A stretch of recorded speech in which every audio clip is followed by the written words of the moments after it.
There are dreams you wake from and forget by noon, and there are dreams that don't let go.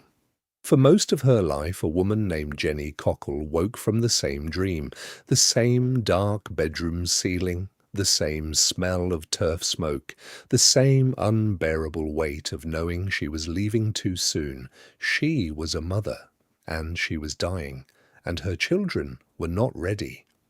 This is not a story about sleep. It is a story about a woman who carried a life inside her that was not hers and refused to let it stay buried. By the time she was in her 30s, she had drawn maps of a village she had never visited. She had written down names of children she had never given birth to. And she had a question that no doctor, no priest, no rational explanation had ever been able to answer. Why did it feel like grief for people she had never met? Before this is over, you'll understand why she crossed the Irish Sea looking for a family that had been waiting, without knowing it, for 60 years. This is her story. She was born in England in 1953 to an ordinary family in an ordinary house in a country that had no particular connection to Ireland. Nobody in her family had Irish roots. Nobody had ever been to a village called Malahide, north of Dublin. Nobody had ever said the name Mary Sutton. Jenny had. Not out loud, not at first. She had been carrying the name for years before she told anyone, the way you carry something fragile, afraid to set it down, because you don't know what becomes of it in open air. The dreams had started when she was 3 or 4 years old. She couldn't say exactly when, because they didn't feel new. They felt like a place she kept returning to, a small, dark house, the particular smell of peat burning slow, a ceiling she recognized, a door she knew which way it opened. Children's voices in the next room, her children. She knew they were hers the way you know things in waking life, not as a thought, but as something underneath thought, the kind of knowing that lives in the chest, not the head. She was Mary. She didn't know Mary's last name yet. She didn't know the village's name. But she knew she was dying, and that was the part that didn't behave like a dream. In her dreams, the dying had weight. It had temperature. It had the specific anguish of a woman leaving before she has finished what she came to do. She would wake in England in some ordinary year of her childhood and lie very still. The grief would take a few minutes to dissolve. Sometimes it didn't dissolve at all. By the time she was a teenager, Jenny had stopped trying to explain the dreams to anyone. There was no language for what she was experiencing that didn't sound like madness or fantasy, and she was intelligent enough to know the difference between imagination and whatever this was. Imagination fades, it shifts, it responds to what you want it to be. This didn't. The same house, the same ceiling, the same number of children every time, the same unfinished feeling when she surfaced back into her English bedroom, into a life that was hers but felt, somehow, like the second draft of something. She began writing things down, not because she believed it would lead somewhere, but because the details felt significant in a way she couldn't name, and she was frightened of forgetting them. A name. Mary. 8 children. A location near the sea, near a church, somewhere in Ireland. The salt smell stronger than peat in summer. Then she did something no dream should be able to make you do. She drew a map. Not from memory of a place she had visited, not from a book or a film. She drew it the way you sketch a floor plan of the house where you grew up, from the body's knowledge of having been there, streets, a church, the position of the house relative to the coastline, the angle of a road. Years later, when Jenny identified the village as Malahide, a small coastal town north of Dublin, that map was compared against the actual layout of the streets. It matched, not approximately. The map a woman in England drew from a recurring dream matched the physical geography of a village she had never once visited. That question she had carried since childhood Why does this feel like grief for people I have never met was about to become a great deal more complicated. The map matching was the moment everything changed. Not because it proved anything, not yet, but because it meant the dreams had an address, and if they had an address, they might have a name in a record somewhere, a date, a cause of death, the kind of evidence you can hold in your hands and not explain away. Jenny was in her 30s by then. She had a life, a husband, children of her own, a medical practice to attend to as a patient, not a subject of study. She was not the kind of person who chased the irrational. She was, by temperament and training, someone who needed things to be accountable, and this was not accountable. So she began to search. She had a village, Malahide. She had a name, Mary.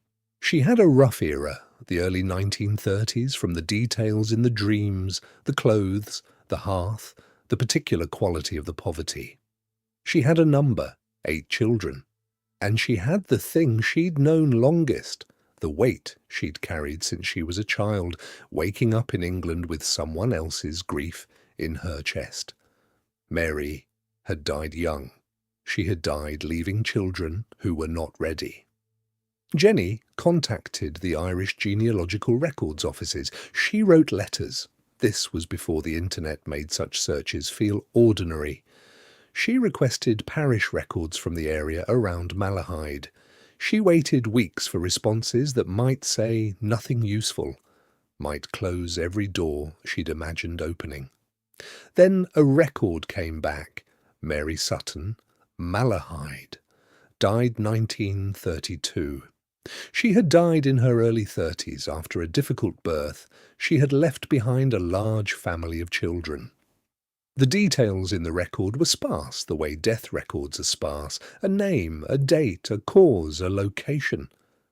But the cause was consistent with what Jenny had experienced in the dreams, a body that had given too much and had nothing left. She sat with the document for a long time. Here is what she had known before finding it. The village, the approximate year, the age, the fact of young children left behind, the physical sensation of the dying, the cold that moved inward, the sounds in the next room that grew harder to hear. Here is what the record confirmed. All of it. Not all records survive. Not all deaths from rural Ireland in 1932 made it into accessible archives. The fact that this one did, that Mary Sutton existed in Malahide, in exactly the era Jenny had identified, dying in exactly the way the dreams had shown, was not lost on her. She had not read about Mary Sutton. She had not been told about Mary Sutton. She had dreamed her from the inside for 30 years. But there was something the death record could not tell her. Something that had been the true weight of every dream since childhood, the part that woke her at 3 in the morning and wouldn't let her breathe properly for several minutes. What had happened to the children? The 8 children Mary Sutton had left behind in 1932, scattered by poverty and circumstance after their mother's death, were either very old or already gone themselves, and Jenny needed to know.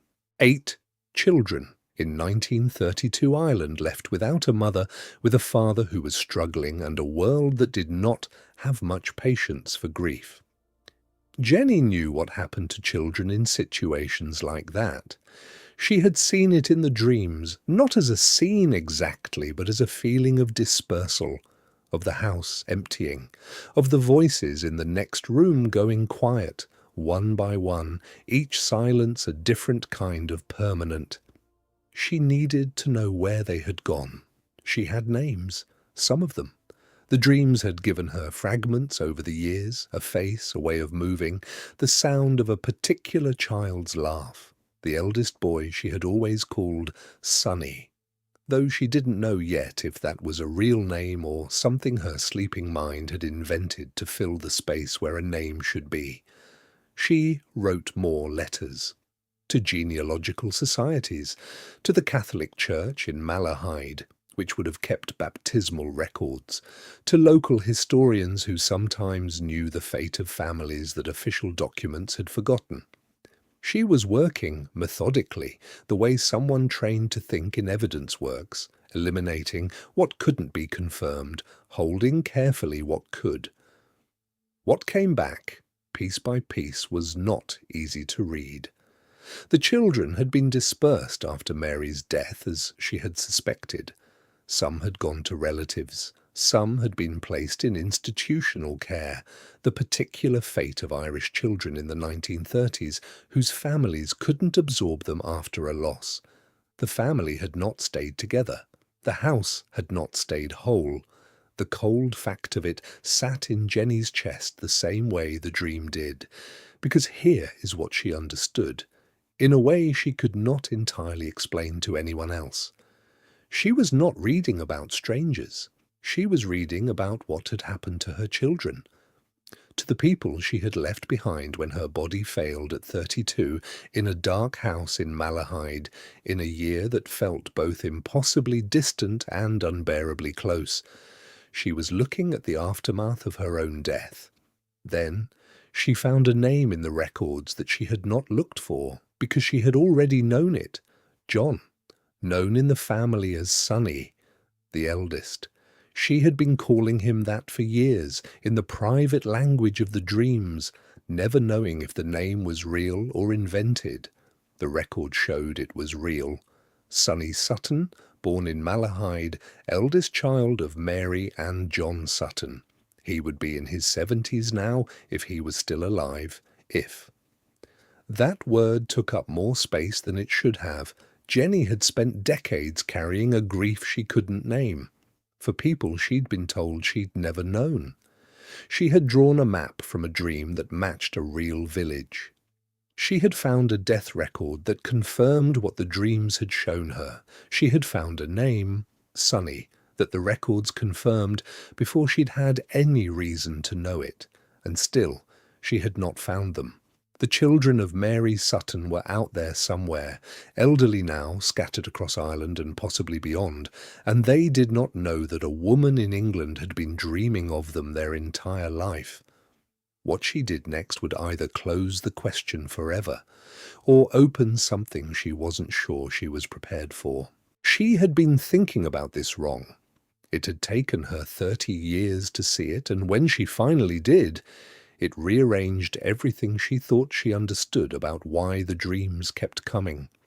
She had been treating this as her search, her grief, her need to account for a life she had apparently lived and a death she had apparently died.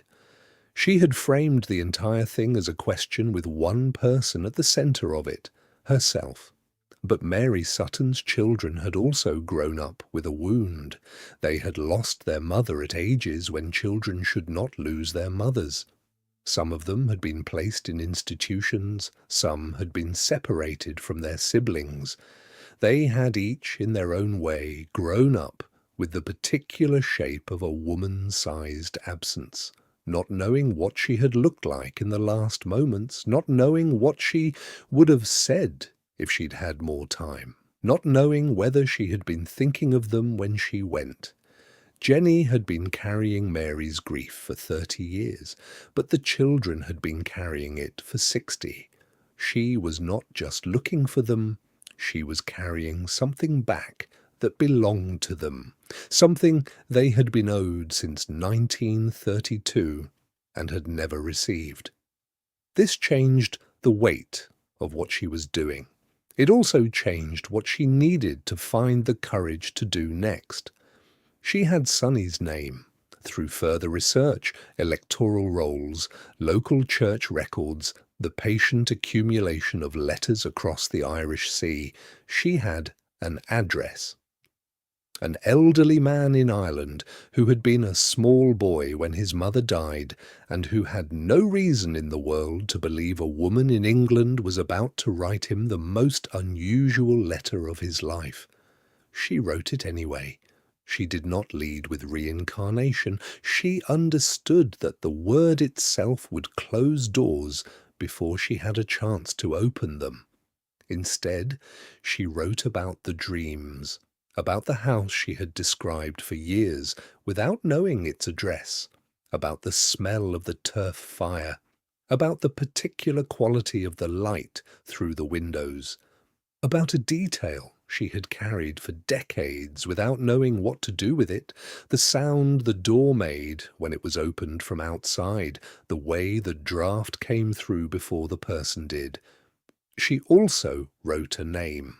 Not Sonny's name, she already knew that. She wrote the name of one of the younger children, a name the dreams had given her years before she had any reason to know it existed. A child's name that would not appear in the records she had found, a name that would only mean something to someone who had actually been in that house. Then she waited. Sonny Sutton received the letter, read it and set it down. He was a man in his 70s who had spent a lifetime not talking about his mother's death, the way people of his generation didn't talk about such things. And here was a woman in England describing his childhood home with an accuracy that should not have been possible. He did not dismiss the letter. He wrote back. What he said in that letter would confirm something Jenny had known since she was 4 years old, waking in England with the smell of Irish turf smoke dissolving slowly in the dark. Sonny's letter confirmed the name. The child Jenny had named in her letter, the one whose name she had carried for years without knowing if it was real. One of Mary Sutton's younger children. A name that appeared in no public record Jenny had ever accessed. She read the letter standing in her hallway in England, and she had to sit down, because this was no longer a matter of maps and death records and geographical coincidences. A man in his 70s who had been a small boy when his mother died had just confirmed that a woman in England knew the name of his sibling from a recurring dream. She booked a ferry to Ireland. The meeting with Sonny was not what she had imagined, in the way that real things are never quite what you imagine them to be. He was an old man by then, weathered, careful with his words, the way people are when they've spent a long time not speaking about something. He received her politely. He was guarded. She began with the house. She described the kitchen, the position of the hearth, the table, the way the light fell in the afternoon. Sonny listened with his hands folded. When she finished, he said quietly that some of what she described wasn't quite right.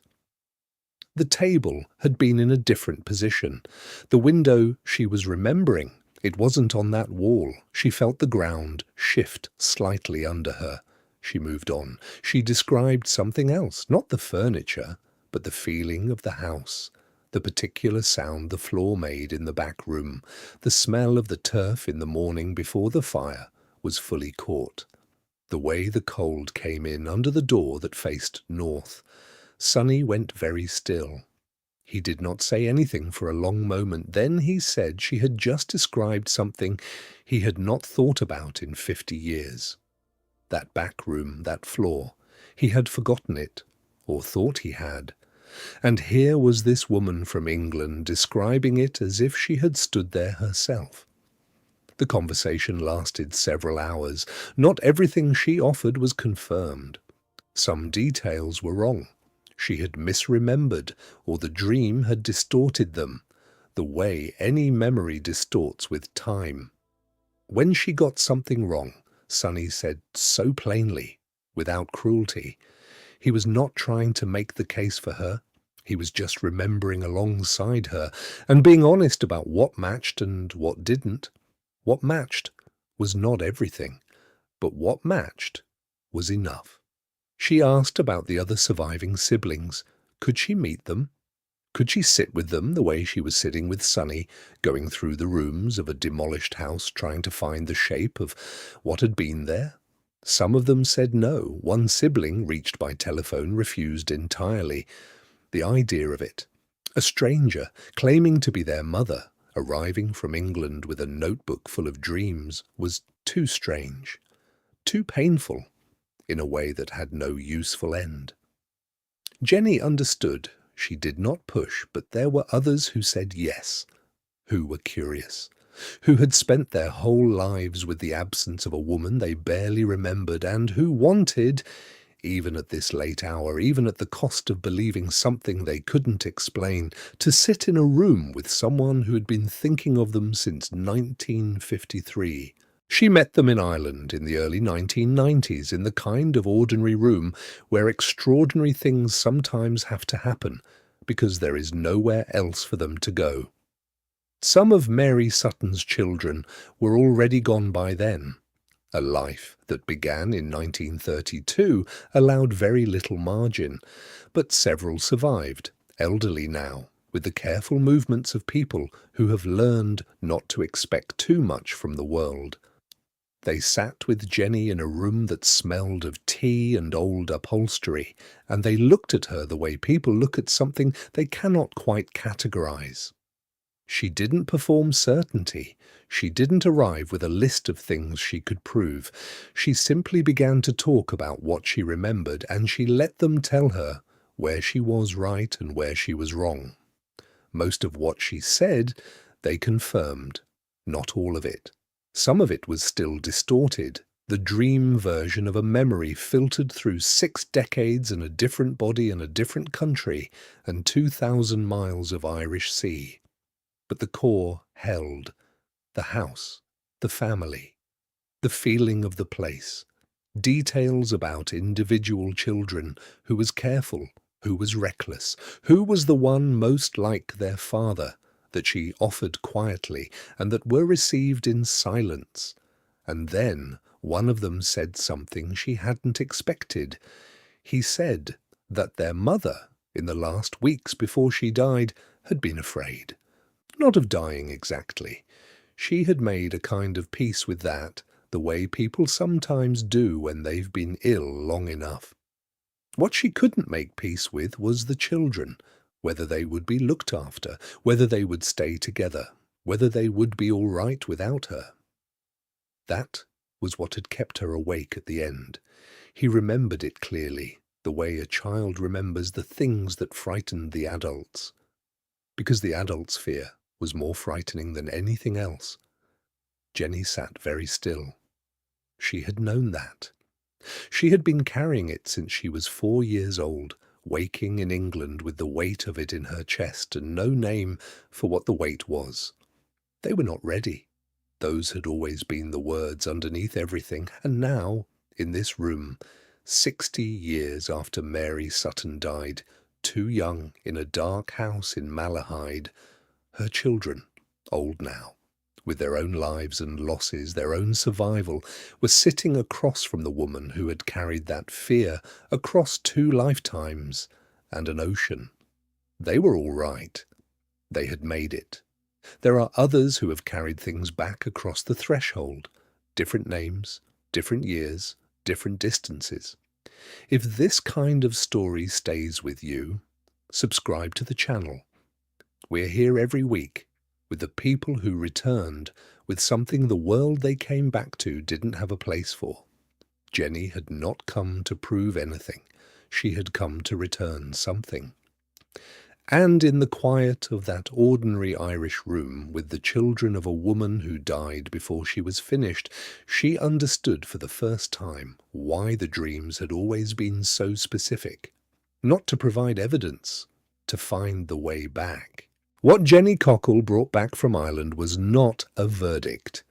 There are people, researchers, skeptics, believers, who have spent years debating what her case proves or doesn't prove, whether the confirmed details constitute evidence, whether there is a ratio of correct to incorrect memories that would satisfy a reasonable standard of proof, whether the whole thing could be explained by coincidence, by cold reading, by the human mind's extraordinary ability to construct narratives from fragments. She has never been particularly interested in that argument.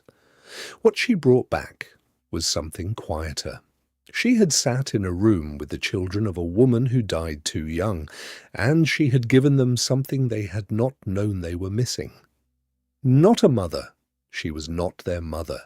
Not anymore, not in any way that the world has language for, but a witness, someone who had been present at the end, someone who could tell them from the inside that Mary Sutton's last thoughts had been of them, that she had not wanted to go, that she had been afraid for them, not for herself, that the love had not ended with the breathing.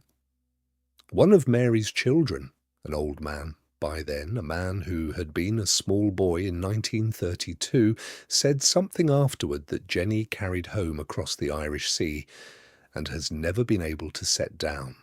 He said, "I always wondered if she knew we turned out all right."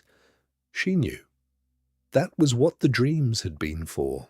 Not to build a case, not to generate documentation for researchers, but to carry that knowledge forward across 60 years of absence, through a childhood in England and a life that was entirely her own, into a room in Ireland where a man in his 70s needed to hear it from someone who had been there. She had not been ready for any of this. Not when the dreams began, not when the map matched, not when the death record confirmed what she already knew, not when she booked the ferry. Readiness had never been the condition. The thing that needed returning didn't wait for readiness. It just found someone who would carry it. If you're drawn to stories like this one, people who came back carrying something that belongs to the living, there are others waiting for you. In our last episode, we looked at the largest documented study of children who came back with past life memories intact. Children who remembered past lives. 2,500 cases documented. It's there when you're ready. And if this channel is where you find yourself at the end of a long day, wondering about what continues, subscribe. We'll be here. Jenny Cockell published her account in 1993. The children of Mary Sutton read it. Several of them said it was accurate. She still dreams about Ireland sometimes, not with the old urgency, not the weight that used to take minutes to dissolve. Something quieter now, more like a door left ajar than a room she's locked out of. She went back. She found them. And somewhere in the architecture of whatever we are, that seems to have been enough.